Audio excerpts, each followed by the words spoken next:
We're going to talk about Puerto Rico, something that may seem like it's a subject that you may not be interested in. Puerto Rico, it's not right here, but the implications and the things of the United States and our treatment of countries and peoples who are unable to really,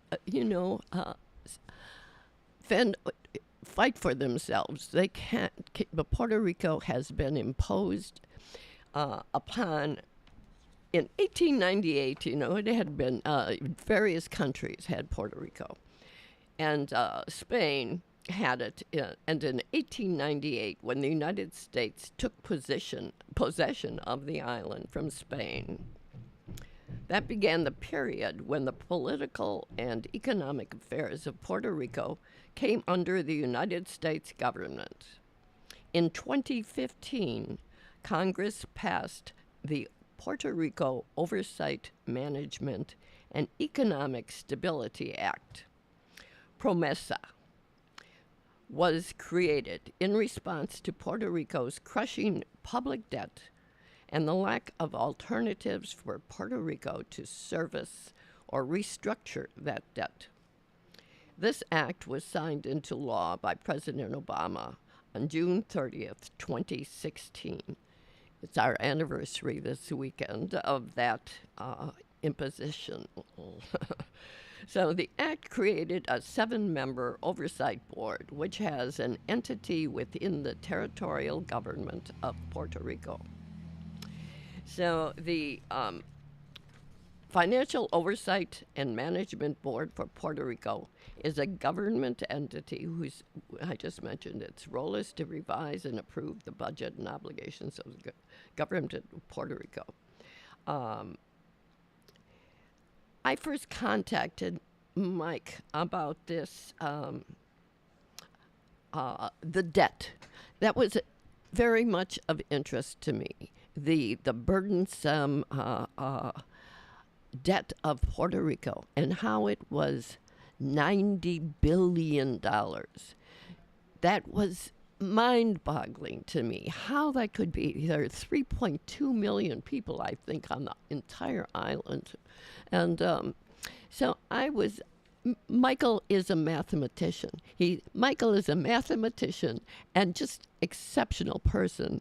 And he is also he was the son of much beloved Mayor Frank Zeidler, who was the epitome of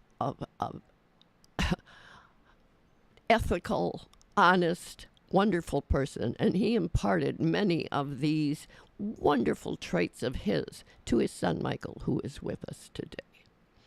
So Michael lives here in River West neighborhood, and he gives classes on math and on various things over at the Owl Older Wiser and Local is a group here. They give classes for adults, and so when this oversight board was in my mind about how this could possibly be, I contacted Mike and asked him. And this guy, Michael, is just he gets the facts. He gets all the facts, and he has put together a summary here of the oversight board and the history of Puerto Rico and how it came to be under the thumbs of other countries for so many years. He so Michael figured this out, and Mike, tell us the amount, the $90 billion that they had as the debt of Puerto Rico. They whittled that down, the oversight board, to 37.4 billion instead of 90. Well, you figured out how much this comes to a person, etc. What are some of the things you'd like to mention? Okay, Carol. It when we look at that, if you take a simple number and choose the population, 3.2 million people, and you try to divide that into that large number, which is might be 72, might be $90 billion or something, you're going to get a number that's something in the magnitude of $20,000 to $30,000 per individual. That's man, woman, and child in the island. And so, yeah, Is that that is a all? number It's more than per, 20,000. per person. So if you would say, for example, if you had four people in a family, that family would have uh, an equivalent debt of 120. $100,000. So it's not a trivial amount of money. Also, that amount of money doesn't cover all of the expenses that the Puerto Rico as a country, whatever, is facing. They also have a large debt related to hurricane damage, to natural damage, windstorms, which also has to be figured in.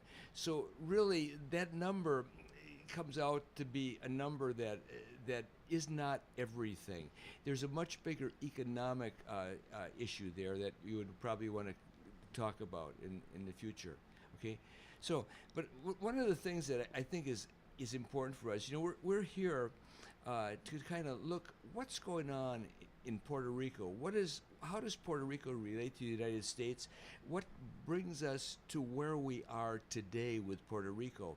And in order to understand this, I looked at a little bit at the history, and I said, what do we know about the history of Puerto Rico? I'm not an expert in Puerto Rico or in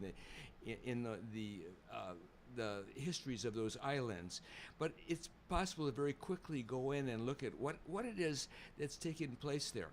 It was about 4,000 years ago that a population migrated into Puerto Rico, moving between the islands, in the Caribbean islands, which curve all the way from South America to Puerto Rico and all the way up even as far as Cuba, on a curved line on the map, right?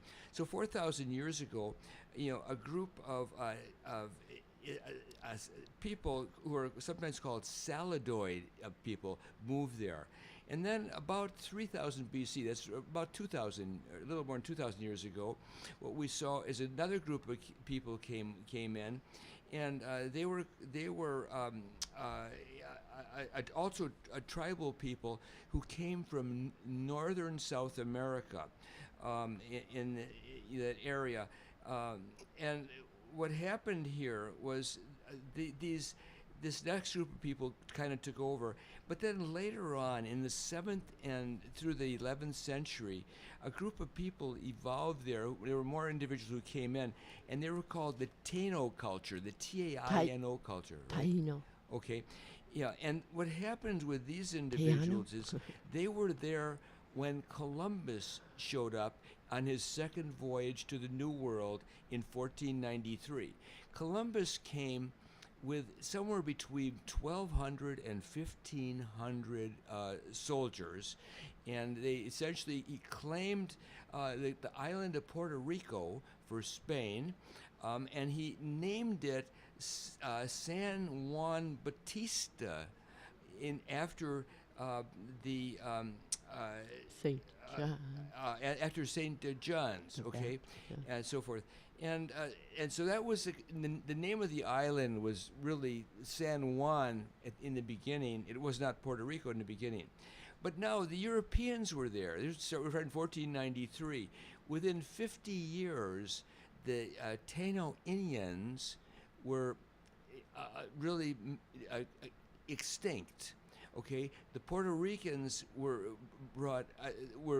infected with diseases that the soldiers brought from Spain, diseases of Europe that the Europeans were able to get over, but for the Taino Indians it often meant death for the Taino Indians.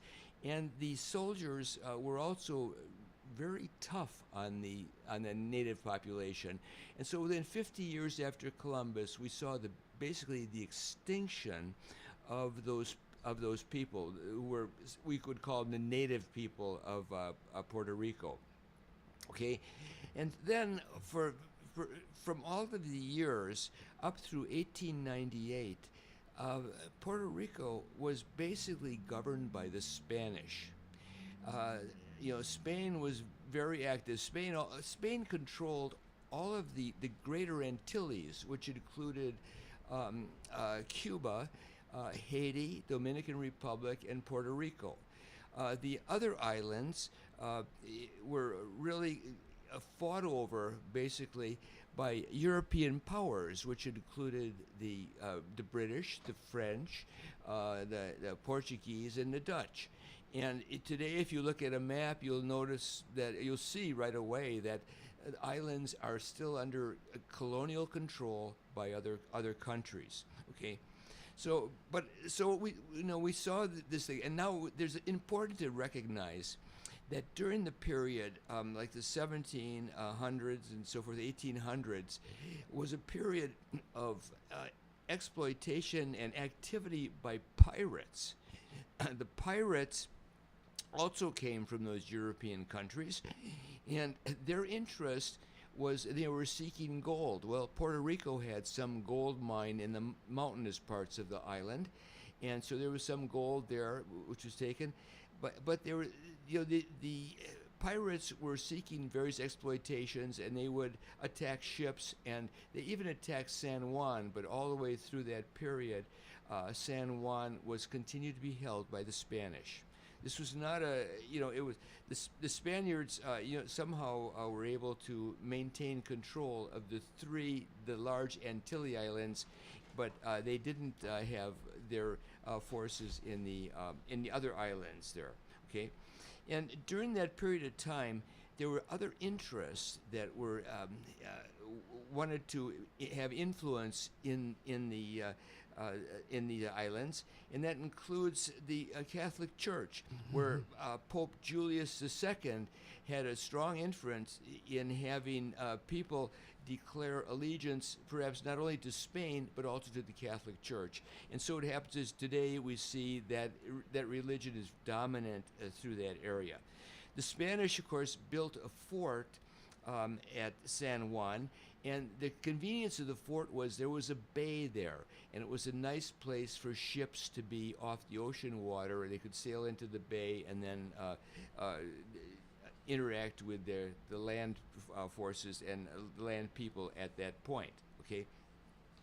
So, but what we're seeing here is, here's Puerto Rico, which for hundreds of years was under Spanish domination. It was a colony of Spain, and wealth was being extracted from it. Okay, Spain also controlled Cuba and the Dominican Republic and Haiti, those islands. But it was when we finally reached the year 1898, people at Puerto Rico were somewhat rebellious, and the Spanish gave them the ability to have an autonomous government. Okay, and so that was happening. But at the same time, we had interest in the United States, who were looking at Puerto Rico, and they said they were looking at Puerto Rico and also at Cuba, and the Philippines and Guam, and so the United States attacked and landed forces on Puerto Rico during that period of time, and ultimately took over the country. And it was in December of 1898 that a treaty was signed in Paris, giving the United States the colony of Puerto Rico. So now what we're seeing is a revision. People who were speaking Spanish were now under a military government of Puerto Rico, the United States military government in Puerto Rico. Okay, now, so what happened now was about 2 years later, we had the Foraker Act, which was passed by the United States Senate, which gave the Puerto Rican people a civilian government. And a few years later, in 2017, what we had is another act which gave the people, this was the Jones Act of 1917, which gave the Puerto Rican people citizenship in the United States. So here's an island 1,000 miles from Florida that it now has people who are citizens of the USA. They weren't born in the USA, but they were awarded citizenship. But they were not awarded the right to vote for president, to vote for a senator, or for a representative to the House of Representatives. And so what they were given, though, was a person who could attend meetings in the House of Representatives and could advocate for things like economic development and certain kind of help to Puerto Rico, but could not vote on matters there. And so that problem, continued. That status continued for all of these years. Okay, today the people in Puerto Rico still can't vote. I guess it's just like the people in the Philippines; they can't vote for president or any of those federal offices. And I guess it's similar to the people in Washington D.C. Okay, so that's the kind of situation that we were in. We were watching now for over 100 years. The United States government has been a colonial administrator for Puerto Rico, although our people don't necessarily think of that. And Puerto Rico was allowed to vote for a constitution, and the Senate and also the Puerto Rican people approved that in 1952. Now, one of the things that has happened over the years is there's been, because these people were citizens, many of them migrated to the United States. Okay, and what took place was we have right now have something like over about 6 million people who were born in Puerto Rico, who are living in the 50 states of the United States. Puerto Rico itself has 3 million people, so we have twice as many Puerto Ricans you might say the 48 as we have elsewhere. But where are these people? The people who are moving from Puerto Rico to the United States, who've made that migration step, many of them go to Florida, and a large number of them went to New York. They went to Massachusetts, Connecticut, and New Jersey. They're up along the eastern seaboard. Another significant population of them were individuals who went to places like Chicago, some of them even to Milwaukee. But we do not have the biggest population of Puerto Ricans. Wisconsin, I think, has only about 70,000 Puerto Ricans. But along with this issue, and sometimes the migration from Puerto Rico to the U.S. increased, and that happened when there were big hurricanes. There was one very large hurricane which went through. It was a Category 5 hurricane, and after that we had thousands of Puerto Ricans came to the United States because that hurricane resulted in a power outage for 1 million people, and the restoration was not very quick there anyway. So this is the kind of situation we have. We have all these individuals who are here, and so forth. So I believe that, by the way, that was Hurricane Irma, which was that Category 5 storm, which came through at that time. But now let's look at another item. It was a few years ago that people in Washington and the United States government were getting very concerned with the excessive debt in Puerto Rico, and that's how we opened our program today. We talked about that debt. And there were problems about how to address that. Puerto Rico was not able to cover the debt payments. And so our Congress put together a plan for the Puerto Rican Oversight and Management Board, and they created this entity which was governed by 7 individuals, and their issue was to somehow get the debt problem under control. But none of the members of that committee, that commission, whatever, were really people from Puerto Rico. They were people who were who apparently had influence in the financial world, and so there are a number of financial individuals, and there have been court cases about them reporting their business meeting. The business meeting have not been divulged. Their meetings have been secret, and there have been, and there continue to be certain legal challenges to that particular problem. But these people are dealing with the issues of the Puerto Rican debt. They have to deal with the problems of payment. The United States hasn't provided payment to help recover from damage. They're dealing with the problems, austerity problems in Puerto Rico, and so forth. But they call this a financial oversight and management thing. The problem has been dragging on now for a number of years, and it doesn't look like there's a clear solution to it.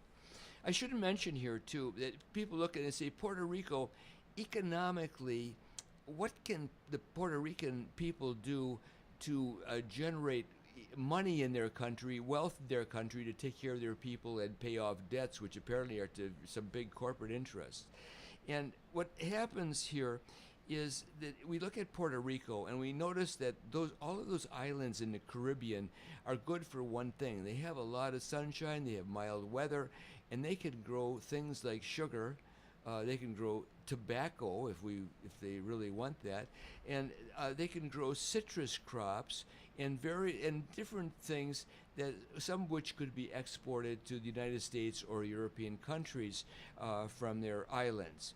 So the islands have that kind of an ability, and so if people go there, they can grow things, and they have seasons all year long. Excuse me, Mike. I just want to mention, no foods in Puerto Rico are allowed to come to the United States. We have some coffee here, a little bit, but no, there are no fruits, vegetables that are used here in the States from Puerto Rico. No, with an abundance of fruits and mangoes and dropping on the ground, at any rate.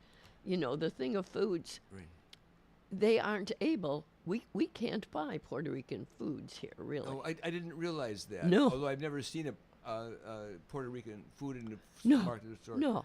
Oh, and see, these are some of these issues, these government policy issues, which need to be resolved better. We should be, if we can buy things from other states, from Texas and California, why can't we? China, Okay. from far away places, fruits, vegetable, Australia, everywhere, Yeah. but Puerto Rico. Right. So, but I'm just mentioning though. We also looked at Puerto Rico and we say economically, what else does it have? Puerto Rico does have some manufacturing industries. They do manufacture pharmaceuticals. They do have textile firms. They do have petrochemical firms, and they have electronic firms. And their other industries include finance, insurance, real estate, and tourism. Tourism is just taken over. But hey, you're doing a good job. We're going to have a few minutes still left, like 5 minutes, and I want to say, we need to do another show. You are very well versed in this, Michael, and I really think I think this is an interesting subject. Should be of interest to us because it really shows us what the United States, how we how we create underdogs. And I'm quite frankly, I'm happy to be an American, but so yes, we need some more in-depth on this in the future, and not so distant future. I would like maybe sometime later next month or so. More from you on this. But go Okay. ahead. Yeah. Okay. I should mention that you're getting near the end of your online time here. People look at a situation that Puerto Rico has, and you say, what can be done what path can you take to make life better for people, to lead them in a direction where there will be some better arrangement for territorial sovereignty?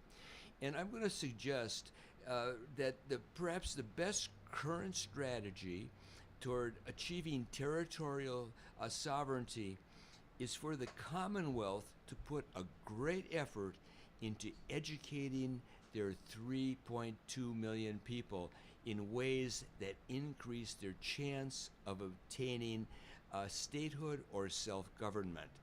You know, we can never underestimate the importance of education in today's world. And so I really wanted that to be mentioned, and I will also mention that the issue of territorial sovereignty is a very big one around the world, and it's not the same. In Europe, it was different than it is today. In Europeans, it was imposed on by wars and different contests of different types. In the islands, what territorial sovereignty was imposed by the Europeans. So, sure, someday it'd be useful to have a larger discussion and a greater awareness of American people on what Puerto Rico is and its relationship to the United States.